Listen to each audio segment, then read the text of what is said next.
It's a good boy thing. Most won't know. All right, so what's good, everybody? My name is Jordan Arnett, and we're doing something a little differently again. This is actually episode 2 of a little series that I like to call the Green Room. Um, I guess we're back. The first episode was back in the summer, but I had to bring it back by popular demand. So, without further ado, I would like to introduce my guest, my friend, someone I like to call a brother, somebody who just dropped a hot ass tape, ready, set, go. My nigga Semi, what's good, man? What's good, nigga? Man, this bitch chilling. So what's the word? How you doing, man? Man, bro, I'm doing good. Been working hard, staying out the way, Hate this. job shit. Out here. Music, of course.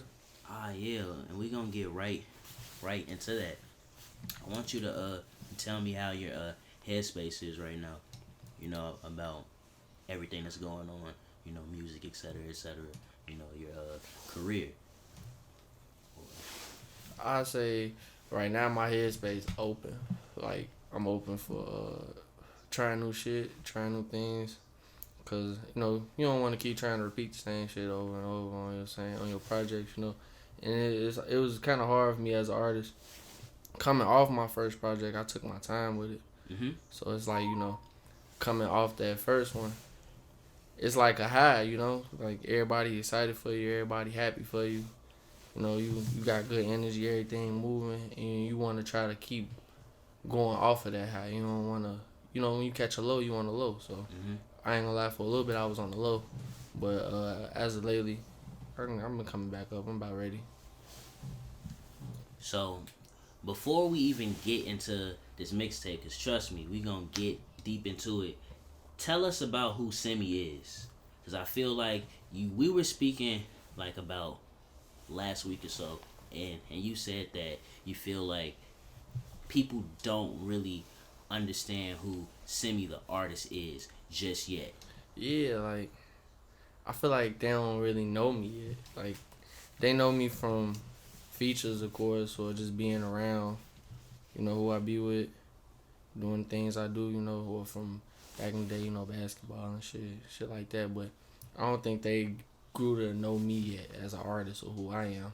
So I'm hoping to, make a name for myself, make people understand who I am. I'm a creator, like from, we could cover arts, we fucking clothes, and any type of thing I can get my hands on creatively. I'm trying to get my hands on creatively, like. Where'd the name Semi come from? Or Lil Semi as is on Apple Music and shit. Alright, so I'm family oriented, very family oriented. When I started making music, my niece, my sister actually started me making music type shit, and then from there, like, we was just doing it. It was just a fun thing. And then it came the time where it was like, what am I gonna call myself? So, my name Tim. Everybody know my name Tim. So as a kid, they call you Timmy or whatever. Or you have family members still who call me Little Timmy or like shit like that. So my niece could never say my name right. She was a little ass girl. She'd say Little Simmy, Little Simmy. So we just took that name and ran with it. Like, fuck it, I'm gonna be Little Simmy. I took the Lil off because ain't shit about me. Lil fucking big as hell, but Tight. I was just going with Semi. When it came time for me to post on Apple Music finally, it wouldn't let me fucking use my name because too many people had it. So I had to put the Lil back in. I'm like, fuck it. That's the worst. You feel me? Yeah, I'm like, the damn. worst. So I had to stick to my roots anyway. So I'm like, fuck it. I'll still be Lil Semi. And once I grow big enough, I'm dropping that Lil. They just gonna know me as Semi. Yeah. You said that that you had to change your name to finally get on these like specific streaming services. Well, how did it feel to finally get on the streaming services? Hey, that shit feel good. Like coming from SoundCloud. Like I only had like one song on SoundCloud. Technically, thanks to Fo, I already was technically on streaming services because I got hella features with him. He always, even when I was bullshitting, he always feel me, keeping me on, keep me doing what I'm supposed to do. You feel me? I'm still on songs. I'm still cooking up. I'm just not posting. So him, you feel me? Him doing that helped me a lot too. Yeah, I feel like songs like "In This Bitch," songs like "Handgun" and Glocks. Glocks. You feel Yeah, me? I'm in the Shit. store and caught That up, ain't boy. crazy. Boy, yeah. I feel like songs like that really help people really anticipate Ready Set Go. Yeah, I could agree with that. It definitely, you feel me, made people be like, alright, oh, he finally finna put one out. Like, let's see what it is type shit. So, my goal was just not to disappoint, you feel me? It was like, I can't let people, you feel me, hear my shit and they be like, what the fuck? Like, nah, I ain't want that. But they loved it. And, Let's speak about it. alright, so it was like, Ready Set Go. I ain't know what to expect feedback wise, cause it was like I was just trying, you feel me, just trying shit, and it was working. A lot of the songs I leaked out to friends beforehand. You feel me, like a lot of my friends in New York. Shout out to my friends in New York too, but a lot of my friends in New York and shit.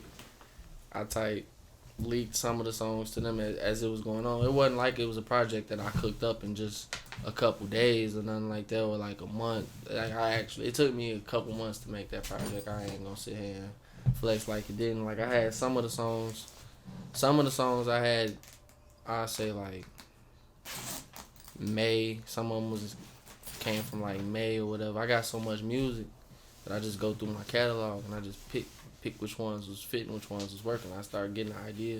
You had some of my shit too beforehand. Yeah. You heard what would have been the tape had I not cooked up with the 6 other ones. Oh, that was another thing. 6 of them shits had just came to me one night. Like, it was crazy. Like, I was just in there 6 working. songs in one night. They just came, 6 of them. I was like, damn. And they was all pretty much my favorite songs on the tape. Like, I'm using these for this tape. And they ended up pushing the tape back up. I was like, I'm finna just mix this and drop. Shit. I mixed it myself too, you feel me? Like, Yeah. that shit was another feat I had to accomplish in putting that project out. I had to learn how to mix. Like, I think some shit was mixed right. I go sit down with people. They'll hear it. It'll sound like it was right, or they'll be like, you feel me? Like, full helped a lot. Like, change this. Or like, you can mix this better. You feel me? You could do that better. So I had to go back to the drum board. Fuck around at work. I had to ask Clemmy, like, could I use the store? Cause I can't mix at home. I got Black Mama ain't playing that shit. Yeah. my mama ain't playing that shit late at night. Speaker blaring. My daddy come back there, spaz out. Like, nah. I'm like, let me use the shop type shit to mix. He let me stay in there on some like if I had schoolwork. It feel like when I was in the gym.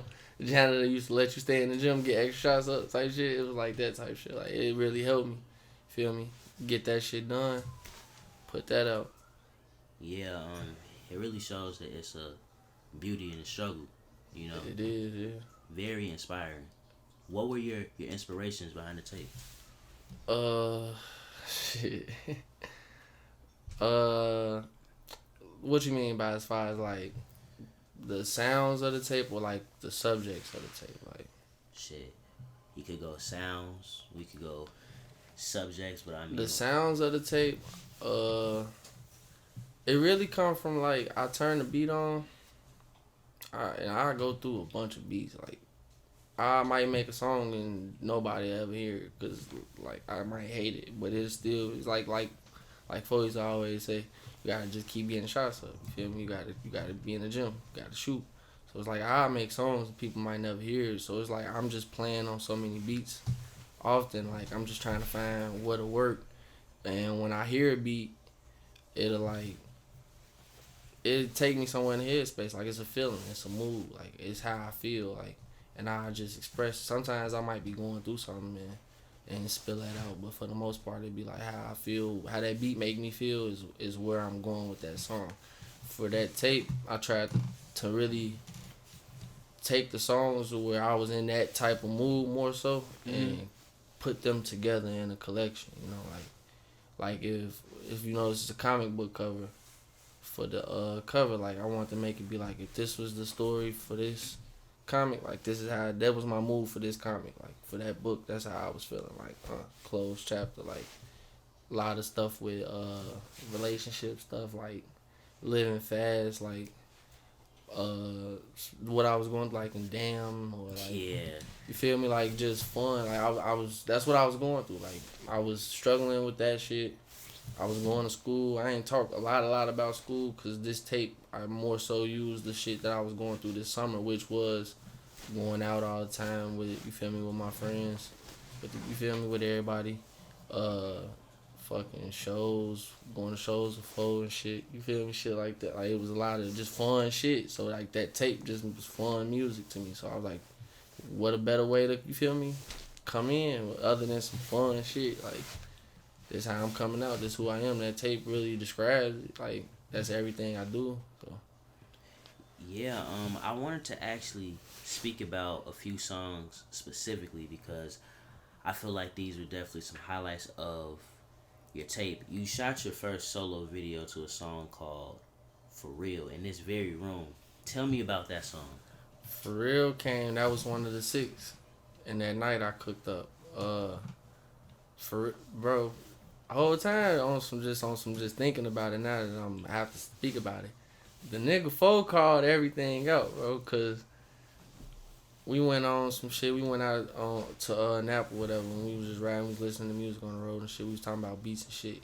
He put me on the Lucky beats, and I started just really fucking with like you feel me the vibe of Lucky. I already knew Lucky was hard, of course, but it was like I ain't never listened to it.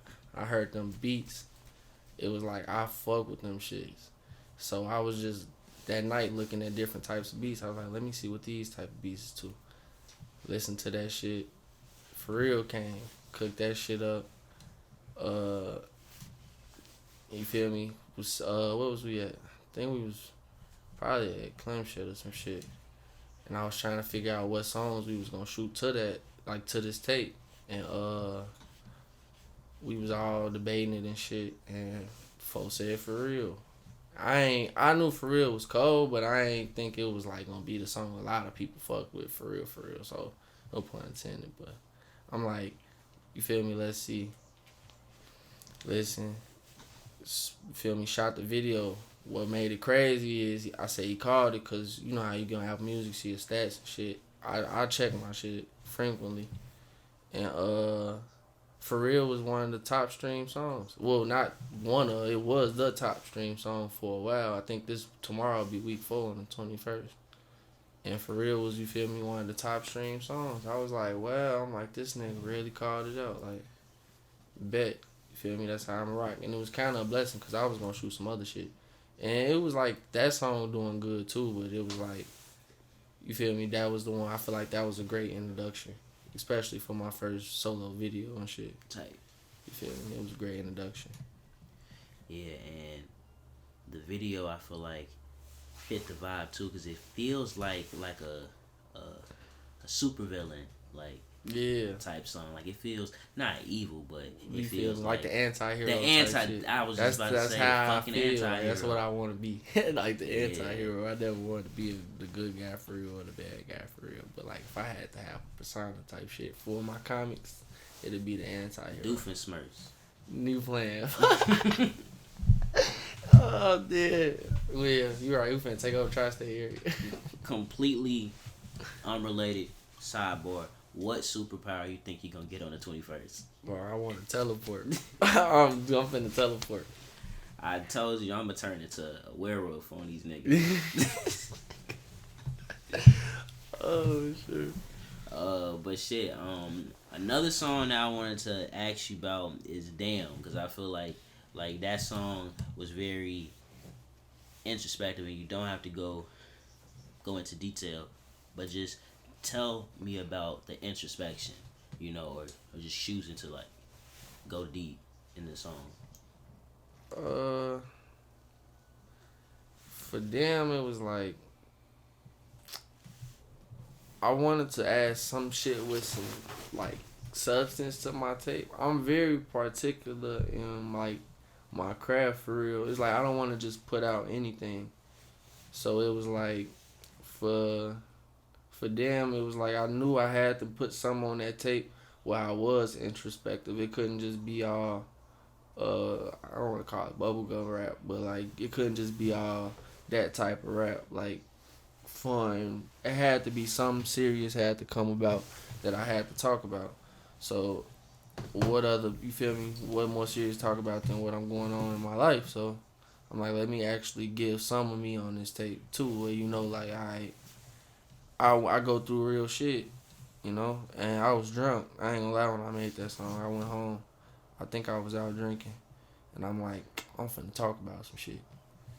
And it just came about, and I ain't even finished that song in one night. Like I might do part of a song, come back to it a day later, 2 days later, you know, like a week later. Like I ain't gonna cram it, especially if I know I gotta like go in, like, and it don't necessarily like that song. I wasn't going too introspective, but it was like I still took my time making the song type shit, like. So it was like I just talked about it. The song explained itself. Like you said, I ain't got to go too in depth about what happened, but Yeah. I literally said what happened in that shit, what I was going through, and it was a stressful time, like dealing with that in school, having to fucking lead class type shit. I could say it not lead class, get on the train, hurry up, come from New York back to Chicago to deal with that shit. And have to get back, have a test or final. You feel me? I have making excuses. My mom got to schedule ortho appointments based around the times that I got to come home. Like that type of shit. They don't, you feel me? Yeah. People don't know that type of shit that I have to go through. So it was like I wanted to, you know, get them some of that. Like, Yeah. That's real shit. Another thing that I wanted to ask you is I really see how important melodies are in your music, you know. Tell me about how you be building your melodies, or just the importance of building melodies to you in general. melody is everything to me. Like the melody and the beat. Like you could say some words, of course. Like I don't want to hear you just say some bullshit. Like don't just say some bullshit. Like you gotta say something hard. Like what Wayne say on that song when he was talking on Drake intro. He was like they acting like these producers. They need a beat. They need a subject. Remember what he was saying? He was like just go in the studio with clips, nigga, ammo. Like that's how I feel sometimes. Like you just gotta go in that bitch and just go. But you feel me? So the importance of the melody is once you just going, if you got the right melody, you feel me? You got it from there. Like Tight. so I just take my time in finding the melody and I try to find the right melody. I know when I find the right melody because I be type a little high sometimes when I record. So it's like if you find the melody that you don't forget, you damn near got the right melody. Cause I do 1,000 melodies and keep forgetting you feel me, the melodies I was doing, but one to catch. So it be like I think this the one I need to use because it's obviously sticking in my head for a reason. You know what I'm saying? Yeah. Speaking of songs that stick, what's your favorite song off the tape? I don't know, it changed every like time I hit the tape. It low key changed. I say either Paraphernalia or Fast and Furious. She got blind.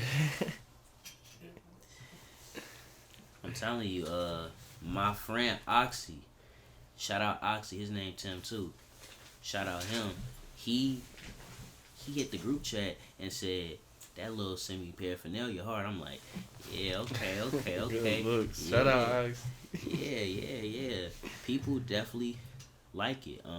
Which is interesting because I was wondering what was the decision making behind not having features on the tape, because I know that a lot of people be adding features sometimes to just pad the body of work, but you went featureless, which is pretty brave in my opinion.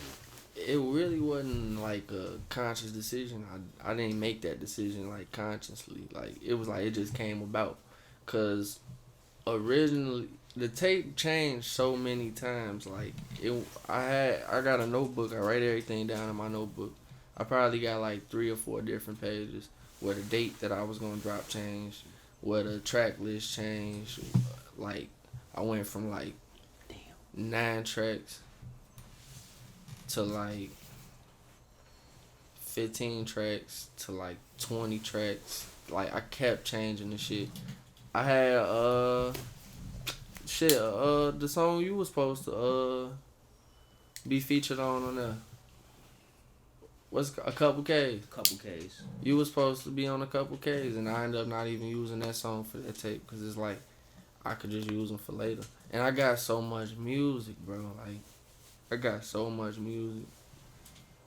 So it's like I could just grab a song, you feel me, or just make something new. Like I might not necessarily even use any of the old shit. It's like I might just keep going from where I've been at. Mm-hmm. But it's like it just keep changing. That's really where it came from. It wasn't no conscious decision. Cause I would have put everybody on there had I really thought about it. But for my next one, I probably have some features on there. I feel it. Speaking of features, who are your favorite collaborators? People to collab with? Yeah. Who would you like to work with on the next tape? I say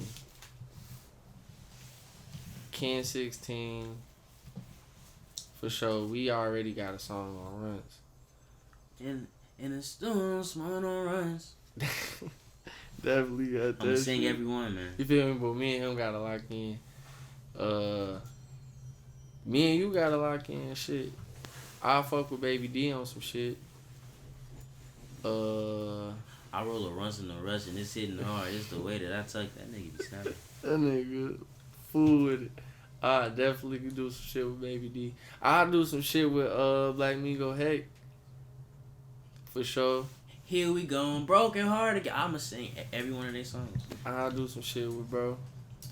Really be like people I've established relationships with, been around. That's really how my collaborations come about more so. It don't necessarily, you know what I'm saying?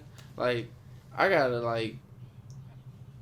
know you type shit. Like, I don't just like to just hop on a song. Like, it ain't, like, it's genuine, but it be like, you know, it's different. And I don't necessarily write. So it's like most of the time when I hop on songs with people, it be we was together type shit. And it's a different feeling. Like, that's just how I came up doing the shit. So, you know, it feel better. But I ain't opposed to working with outside people, you know. Like, I do it, of course. Especially at the stages we in, we still up and coming, so it's like. Exactly. But I like to still, you feel me, chop it up with you or something before you just send me a verse over. Like, I can at least shake your hand or something, nigga. Like, you feel me? Like, look you in the eyes. What's good? I feel it. Tell me about your relationship with Almighty Folk. That shit, that's my brother. Like, I'm like, it ain't no. That's my brother. Like, you feel me? Like, I don't know what else to say about that. That's my brother. Like, we've been cool forever. Went to high school for a little bit together for our transfer type shit. I went over to TF North, Calumet City. So I was away for a while. And then, I ain't gonna lie, we locked back in like we never left type shit. When soon as he found out I was making music type shit, we talked. And from that day forward, I think that was that might have been going into college down there. Yeah. I think that was going into college. So, locked back in from that day forward, you feel me? Always together type shit. That's how it be. That nigga a pussy though. Why you on that man like that? Nah, I'm fucking with him. Black Diamond. I see you got the motherfucking hoodie on. That's how I had to work today. These niggas on that. What is Black Diamond for the people that may not know? Black Diamond? That's a fucking movement. Even though it's pretty well known out here, you feel me? It's a movement. It's a movement. Nah, Black Diamond started with a smoke shop. Yeah, smoke shop. Owned by, you feel me, one of the bros, Clemmy. Shout out Clemmy. Owned by Clemmy and shit. You feel me, located. This one in Griffith and one in Maryville. You feel me? Go in there, get whatever you need. Woods, rollers, rolling trays, fucking disposable vapes, bongs, hookahs. Everybody come get your hookahs, you feel me? Get hookahs and shit, like whatever you need. You can pretty much find it at Black Diamond. And I worked and shit, you feel me? I came home from school, you feel me? Needed a job and shit. Amazon wasn't it. I wasn't fucking with that shit. I ain't had time to make music. A nigga was miserable. I'm like, fuck that. And you feel me? I was a business major, so it made sense. You feel me? Bro took me in, taught me. You feel me? Taught me how to run a business and shit. Teaching me how to run a business, I should say. It ain't taught because there's still a lot more to learn. You feel me? But that's pretty much how the Black Diamond shit going. Now we got vintage, goddamn Black Diamond records, everything. Black Diamond label, huh? Yeah, that shit coming soon. It ain't coming, shit itself. Yes, sir. Yes, sir. Yes, sir. Yes, sir. Speaking of the vintage, I know that you're a copper. You be copping that fly shit. Yeah, I stay shopping at vintage. What's your favorite brands? To cop from vintage or just in general? You can say both, Mr. Fashion Man. I ain't no fashion man. You don't just do that. you came here up in the Ralph Lauren puffy coat. That's the whole thing. It's my only coat. It's cold as hell outside. It's my only coat. No, but my favorite brands to cop from vintage, I always get Yeezys. You feel me? Like, you feel me? I was in school. I ain't gonna. You feel me? I'm an authentic nigga, so I'm gonna say how it is. Like, I was at school, I could not cop my Yeezys, you feel me? I had a fucking campus job. I wasn't really making shit, you feel me? So, I couldn't really cop hella shit. I already had hella shoes and shit going to college, so it was like, I just had to sit for a little bit until I can, feel me? I was copping shit in the summertime, but when at school, I couldn't really cop shit like that for real. So, me finally getting a job, you feel me, having real money coming in, like I'm able to do shit that I wasn't able to do before, and then you feel me, it's a blessing. So it's like, why not cop? I go cop all the Yeezys I want. You feel me? That's my favorite brand. I go get the Yeezy. You sidebar, any inspiration or influence by Kanye West? Hell yeah, like what's my beautiful dark twisted fantasy? The fucking production, nigga, stupid. Like, there's no other way to describe it. The production on that tape was stupid. He really he ain't gonna, what the word be cultivate, but like he really paved the way for people to play with sounds. Like, if you really think from 808s to Heartbreak to what was it, Yeezus, all them albums, like he was trying shit. Like some of the best shit come from trying shit, and necessarily might not necessarily be respected at the time.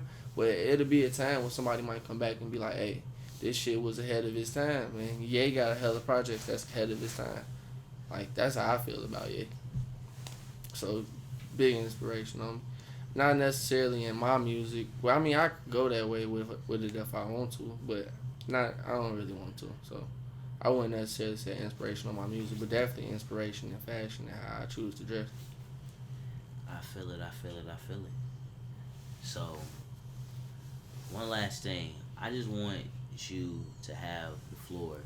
Is there anything that you would like to tell the community, your fans, your soon-to-be fans, about what to expect next from you? Definitely videos coming soon. More visuals gotta come. I definitely gotta do that. More collaborations, more, like I said, probably with more outsiders that you don't typically see me collaborating with. I definitely got to start tapping in. You feel me? Getting out more. I won't say a more. No, my fault. I won't say a new project necessarily coming that soon, but it's gonna be some shit to see, like coming. Like I got some shit. So you feel me? That. Thank you for all the support. You feel me? Nigga, I can't even explain how much I appreciate any little support I get and shit. You feel me? I feel like I wouldn't. Feel me? I always had family support, mom, dad. You feel me? Shit like that. But like to have other people start to embrace you, that's a different feeling. Like that's a great ass feeling. It keep you going. It keep me going at least. That shit keep me pushing, keep me wanting to keep striving to do better to get further. You feel me? And get in positions where I can help other people. You feel me? That's really all I can say. And keep streaming my shit. Thank you, bro. Like, good looks. Go check that shit out if you haven't yet. That's it, shit. Shout out everybody. Shout out Black Diamond. Shout out the Good Boy. Shout out Foe. Shout out Clemmy. Feel me? Shout out Twins. Shout out everybody. Shit. Let's get it. Let's keep going. Keep pushing. Well, shit. I appreciate you for sliding through for episode 2. Semi special. Thanks. Good looks. Appreciate you for having me. Well, with that being said, that has been the 2nd episode of the Green Room. When is the 3rd one coming? I don't know, but I guarantee there's gonna be somebody fired with some fire conversation. So shit, I guess I'll see y'all next time. Y'all be easy, y'all be smooth, be blessed, be safe. Fuck it, damn. I just dropped some ashes on my parrot, need another. Chase the bag just like the t-shirt. You talk love, I switch the subject. She said if I leave, I bet you'll never find another. That's okay. Add another comma. Her hair like Madonna's. She'd rather eat a shark, she don't really care for Benihana. She said she won't paraphernalia, she don't want no Prada.